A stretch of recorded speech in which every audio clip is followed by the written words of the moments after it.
Well, good morning. Good to see you this morning. Welcome to Digging Deeper, our daily broadcast from Shore Hope Church for friends and family and those who join with us each day during this corona crisis. October the 27th, I believe it is, Tuesday. Well into a week that's blustery, stormy, rainy, and we're heading for staying in. We're going nowhere. And here in Wales, we've got 2 weeks of lockdown to try and bring that fire break that will ease the pressure off the NHS and save some lives. Trust you're coping okay. And today may just help you because we're looking at Psalm 31. And just when you might think it's a bit tough, a bit fed up, it's just not quite.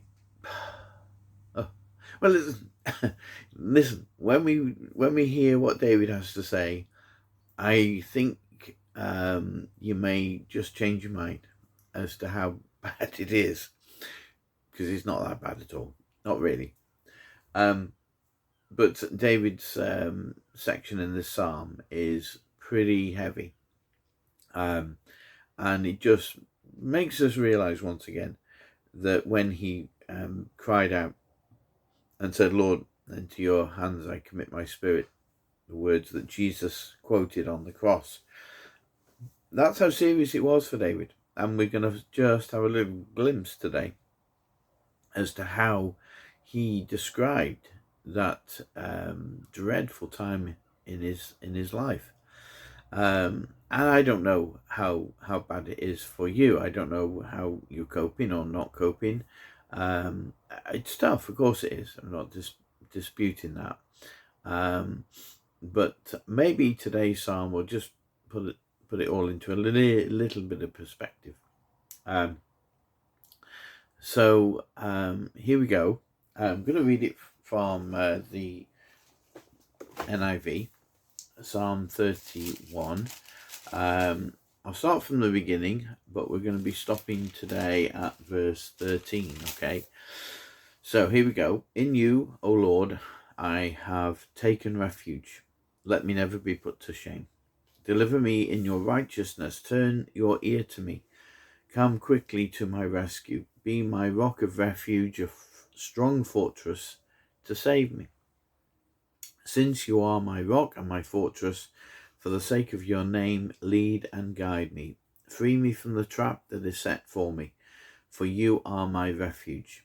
Into your hands I commit my spirit. Redeem me, O Lord, the God of truth. I hate those who cling to worthless idols. I trust in the Lord. I will be glad and rejoice in your love, for you saw my affliction and knew the anguish of my soul. You have not handed me over to the enemy, but have set my feet in a spacious place. So, for today, verse 9 through to verse 13. Be merciful to me, O Lord, for I am in distress. My eyes grow weak with sorrow, my soul and body with grief. My life is consumed by anguish, and my years by groaning. My strength fails because of my affliction, and my bones grow weak. Because of all my enemies, I am the utter contempt of my neighbours. I am a dread to my friends. Those who see me on the street flee from me. I am forgotten by them, as though I were dead. I have become like broken pottery. For I hear the slander of many. There is terror on every side. They conspire against me and plot to take my life. Whoa! See, I told you. You thought it was bad this week. Well, actually, we're on holiday compared to what David was going through. My word. Okay, so at the start of the psalm, we had David's plea. Then yesterday we saw David's passion. And today, of course, is David's pain. David had asked the Lord to rescue him. And he said, quickly, please, Lord, like now would be a good time. David had declared his trust in God, no matter what the situation looked like, no matter how bad it really was. He was being resolute, and we'll see that later on in the psalm, absolutely focused on his trust in God, his rock, his fortress, the one who would set him free from the trap, the one who would deliver him. David's passion yesterday declared God to be his number one. There was, in his priorities list, God was at the top. Nothing else, no one else, no false idols, no false gods. The Lord was his number one, top of the list. And because of that, God brought him into a spacious place, a place of safety, where he was free to roam. But now he just reminds us, and reminds himself really, of exactly where he is. So in that regard, he's been speaking faith, really, hasn't he, about what his declaration of God's goodness to him, because the situation he was in at the time was pretty awful. I mean, let's just go through it a little bit more slowly and just think about some of the pain that he was experiencing. It was a painful time. His whole body is affected. If it's not good. So here we are. I am in distress, he says. Lots of I ams we'll look at in a minute. I am in distress. That means his eyes were he was crying all the time. It's a sign today of someone who's suffering from depression, who can't understand why. They keep crying, as we would say, at the drop of a hat. Something that seems to be insignificant happen in life or in the day, and yet even for the person, they'd say themselves, it's nothing, but yet I end up crying. And David was in that place. I think the New Living Translation says his eyesight is blurred because of the tears. It's affecting him all the time. His eyes crying with sorrow constantly, his soul and body in grief, because the soul is your mind, your will, and your intellect. So it was like as if he was grieving. You're serious. Your whole body starts to be affected by grief. It consumes your every waking thought, and no doubt affects your sleep as well, because you end up dreaming on those sorts of feelings of remorse and pain and loss. David, this is happening day in and day out. He says his eyes are affected, his soul is affected, his body is affected. He says his life is consumed with anguish. And that's the day that he's living in. That's the today that he's having to cope with. Anguish that is just so heavy. It speaks of like carrying a heavy load that is just unbearable, just weighing him down so low, so heavy that he really cannot possibly cope with it. So these are serious times, and we realize that in and through it all, it's not good. This really is not good. Things have to improve. His eyes, his body, his soul, his life. Then he says his years are affected. His life is being shortened by this experience. This cannot carry on. There has to be an end to it. So we look to God. That's what we have to do. He's groaning serious when life becomes a groan, when day-to-day living becomes one just drudgery that you have to groan your way through. It's affecting the years. David realizes he can't carry on like this. Something has to change. That his strength has failed. That everything seems to have just disappeared around him. This affliction that he's suffering, it means his bones are affected. His bones are weakened. when your bones ache with that sort of pain that you can't bring yourself to even get out of bed, you can't bring yourself to face the day because of the situation and how you're feeling, you know it's serious, and that's where David was. Now we have several more I ams of David that follow on. We've done the series of God saying I am, or Jesus saying I am, in John's Gospel, and we looked at that over a series of weeks in the Sunday service. And of course God says that my name I am. Tell Moses, go and tell Pharaoh, it's me, I am all that you need me to be. But here David has a series of I ams as he describes himself. So first of all, we've already had one. He says I am in distress, but then as we read down, it says I am the utter contempt. Wow.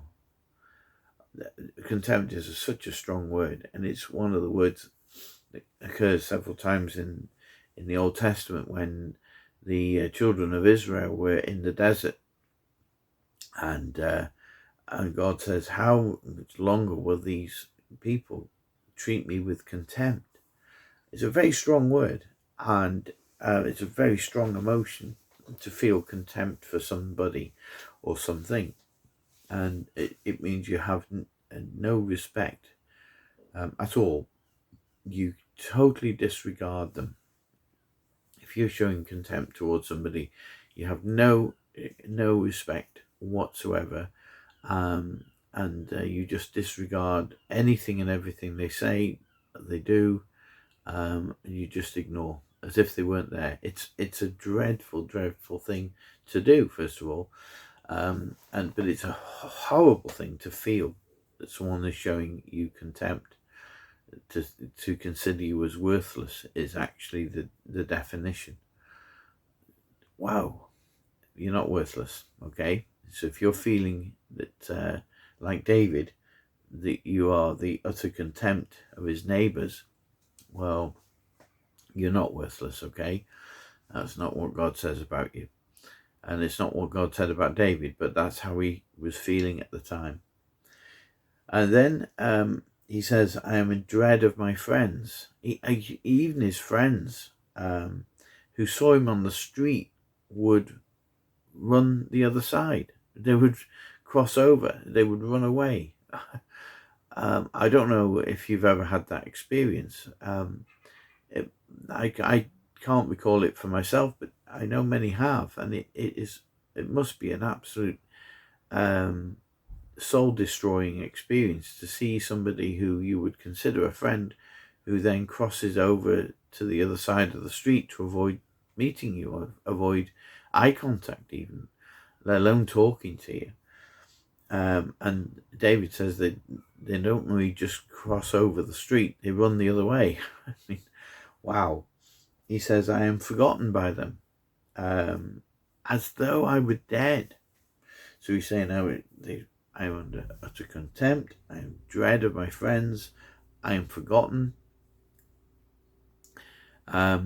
It's a task at the moment. I know I'm very grateful to the pastoral team from Sure Hope Church who is making contact with people, and I'm trying to make sure that I'm phoning folks as best I can, but it's so easy to forget, and we're trying our best to make sure we don't.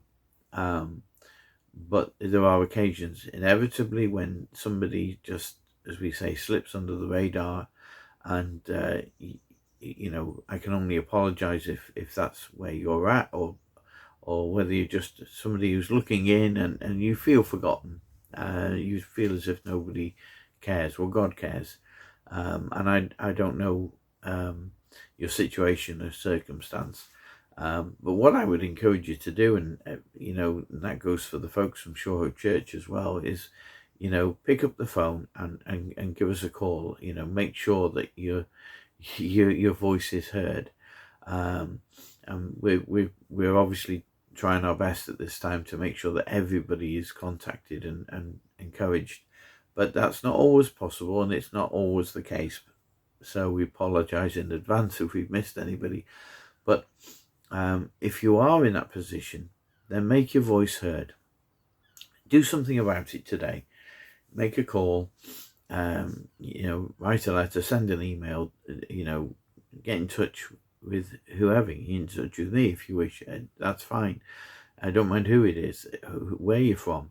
You need to know today you're not forgotten. And that's David's way of how he describes it, is as though he was dead. I mean, that's how forgotten he thought he was.